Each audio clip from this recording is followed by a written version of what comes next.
What is up, Preston Outdoors fans? And again, it's another Vlog Monday. Got another opportunity to make another video here. Just got done working, and we're gonna pick some things up here in town, and then we're gonna run up to my grandpa's place. He's got a heated garage, and we're gonna do some things a little different today. Next week, I'm actually leaving to head back down to Texas to start the 2017 tournament season off, like I mentioned before. So we're gonna run up to his garage, and we're gonna make some plastic baits today. It's gonna be part of this vlog today. I got probably just gonna be making some watermelon red flake craws, and then some black with blue flake craws, something like that. We're gonna be doing some of those, so that way I can have a bunch of baits ready to go when we get back down to Texas. So I brought the stuff with me, got all the plastic and everything with me, and then the microwave, and I'll show you guys kind of how I do that. And it saves me a lot of money. These craws can be used for all kinds of things. I've used them for punching rigs, just normal unpegged Texas rigging. I love them on the back of jigs, football jigs, and just your normal jigs. Or I've even cut them all the way down, used them on finesse jigs. You know, finesse jigs are usually a little bit smaller, usually not so much for very active fish, but I've cut them down just so basically the head of the craw and the tails are real active. So you kind of got a finesse jig with a very active trailer, and I've caught a lot of smallmouth and stuff on that. So I'm going to show you how I make these baits when we get up to my grandpa's garage here, and show you kind of how I do it. Like I said, I make them in a microwave, and I'll kind of go over all the stuff that you kind of need in case you want to get started for yourself. So, all right, guys, we're here, and we're going to be making some of those plastic baits that I was telling you about. Now, first off, you got to have some plastisol. Now, this is by Bait Junkies. They're out of Georgia, so I got the new gallon of their stuff. And this is the premium plastic, which is basically just made for, since I'm using a microwave here to make it. I got one of these glass measuring bowls. I also have a smaller one. Oops. Also have a smaller one. So you're going to need something to measure out your liquid. Right now I'm sitting at about 8 ounces of plastisol. And then I also have your mold. This is the ones we're going to be shooting today with the crayfish. I also have a Cinco mold. I don't know if we probably won't be shooting any of those today, but we're going to be shooting the crayfish here. And then also you're going to want a plunger that I'm going to suck the plastic out of here and put into the mold. And what else do we need here? Well, it's called pumpkin. This is just a dropper. So we're going to heat up the plastisol in 30-second increments on the microwave until it becomes clear and liquid. Or clear liquid instead of hard liquid. So we're going to do that here in 30-second increments until it's clear. We also got a spoon, and we'll be ready to go.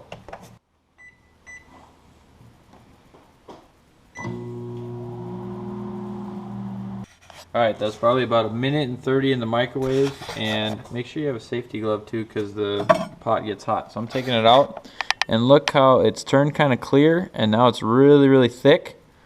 The next step is keep warming it up, and all this stuff will turn into a super clear liquid, and it'll be runny instead of hard. Now, after I microwaved it for about 1 minute longer in 30-second increments, now look how runny it is. This is what you want. Just runny, runny, runny, runny. So then we're going to add, I think it's 6 drops of that green pumpkin coloring. I'm going to swirl it around and see if it's just as dark as I want it.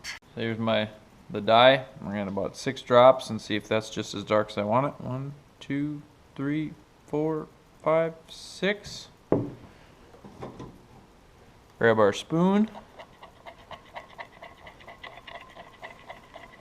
Now it's still a little clear, so I'm going to add 3 more drops.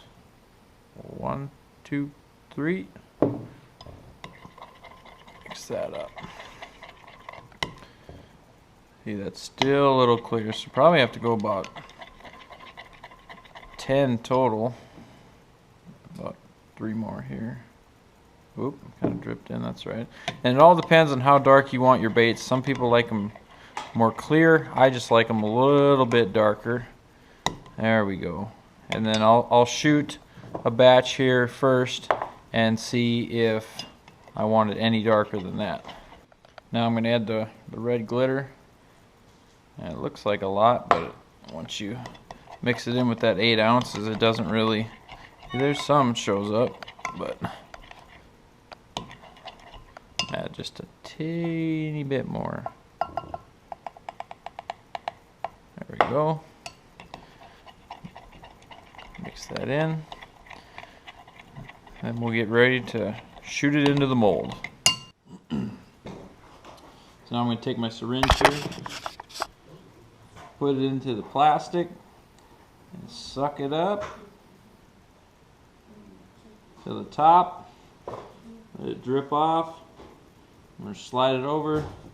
There's a nipple that fits right in there perfectly, and we're going to slowly push it down until it's full. And then you want to top it off. They're making a mess. There we go. Then I'll put the rest back in here. And then we let it cool, usually about 1:30. That's how long it takes to cool. Cooling off, I usually have another, this is my secondary bowl. And see all this plastic. The cool thing about this thing is it dries and it's easy cleanup. So you just pull that off. There's a little switch here. Pull that out, and then you get all this extra. There's that piece, and that's what's left in the gun. I'll take all this out, set it over here. It's been about almost about a minute. Also see how this picks up. So we're gonna flip this over and take these screws out.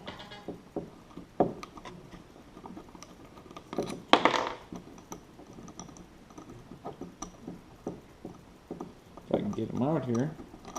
There we go. Slightly lift up.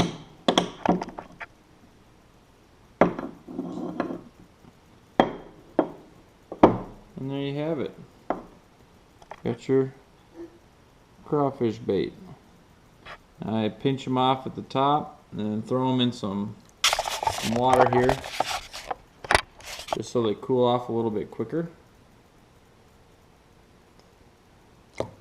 And then I take this extra that we have here and I'll throw it back in here. And since this is warm enough, I'm going to do another shot here and make 2 more. And then I'll take this and I'll throw it back in there and warm it back up and use it again.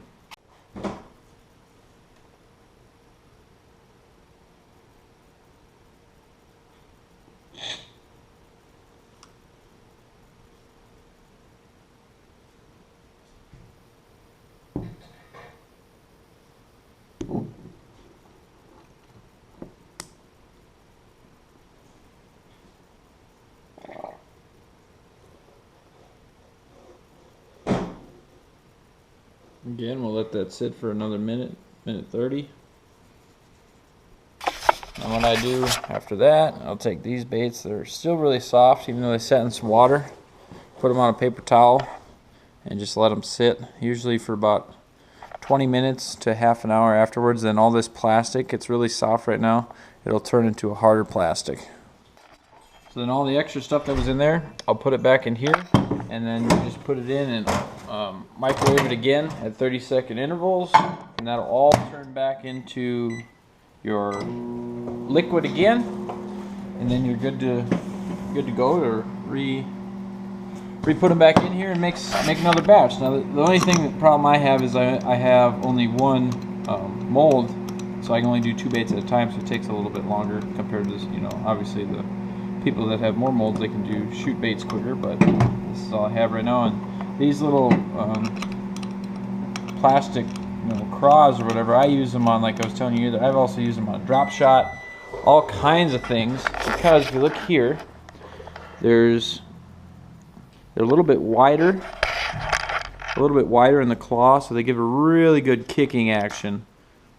And this bait right here, I've caught tons of bass on it in all the applications.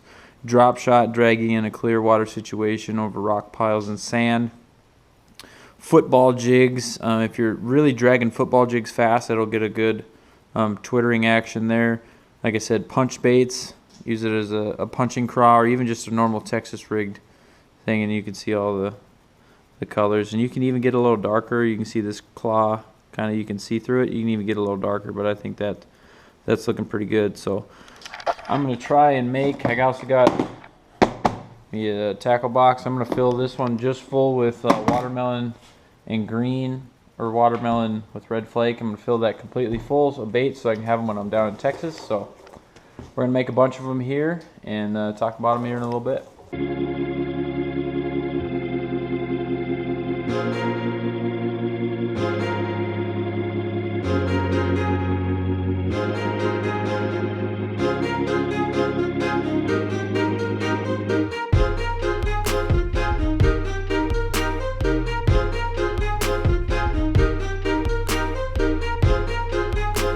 Well, there you have it. We made about 25 little craws there, and that's about as much as I had time to do. I'm getting ready to go to Fargo with a couple buddies, do a little fishing shopping. So, but I hope you guys learned something from that. You know, it's an easy thing to do. Beginning of last summer, or last spring anyway, I was really interested in making my own plastics. Just to save money. I know Big Bite Baits sells those. They call them speed craws. They sell them for an 8-pack for $5 plus shipping or whatever. And I don't know. I haven't thought about selling them or anything. If some of you guys are interested in some of them, just leave a comment below and we can maybe get in touch and I can make some for you.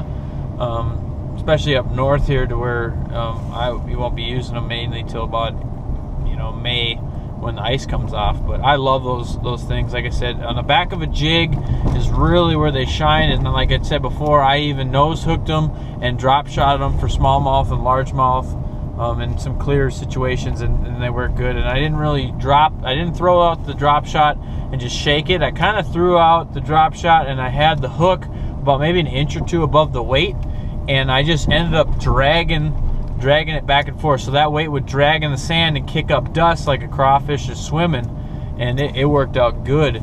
And back of a jig is where I really love them, or a swim jig. If you're looking for a bluegill replication, you throw it on the back of a swim jig and those little kickers. Otherwise, if you're looking for a shad type profile, usually some guys use a paddle tail or something like that. So I've thrown it on the back of a swim jig. It works great. Just that action is really awesome. And like I said, also if you're looking for a smaller profile punching bait, I also throw it with a punching weight and then a skirt, and then a lighter weight. If you throw it in like bulrushes and stuff, and when it falls, that thing just twitters on the way down, and it works out really well. So hope you guys found this interesting. Also, I haven't heard back from, I think it's up north Bassin. You messaged me a couple times on YouTube, and I messaged you back and you haven't got back to me. But I need to know the size of your shirt, because otherwise I'm gonna have to draw another name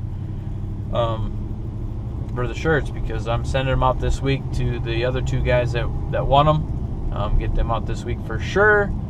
But otherwise, I'm gonna do another video on Friday. I'm gonna be packing to go into Texas. Like I said, next Monday at about 4 o'clock in the morning, I'm leaving the Great White North and heading down to Texas. We got gonna kick off the 2017 tournament season, and I think it's gonna be a lot of fun.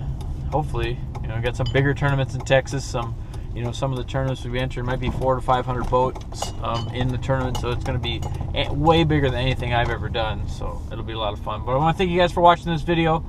Just a little bit different for a vlog Monday. Instead of carrying you around with me all day on a Monday, I just thought I'd, after work, show you kind of how I make some plastic baits, and something you can do yourself. And if you have any questions, leave them in the comments as always, and I'll get back to you guys. And thanks for watching Preston Outdoors.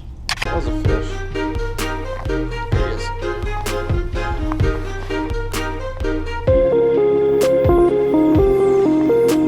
Run, baby, run!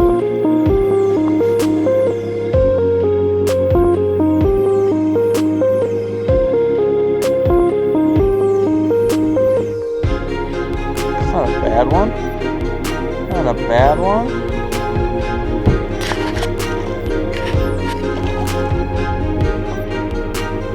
Throw that head. Atta boy. Come to Papa. Come here.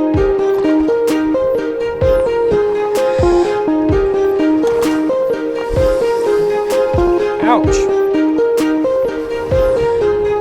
There we go. I was lifting up my drop shot and putting it down, and it wasn't hitting the bottom. It was kind of swimming at the boat, and I was like, that can't be right. I'm biting really light. That tiger stripe. Alright, buddy. Bye. Woo!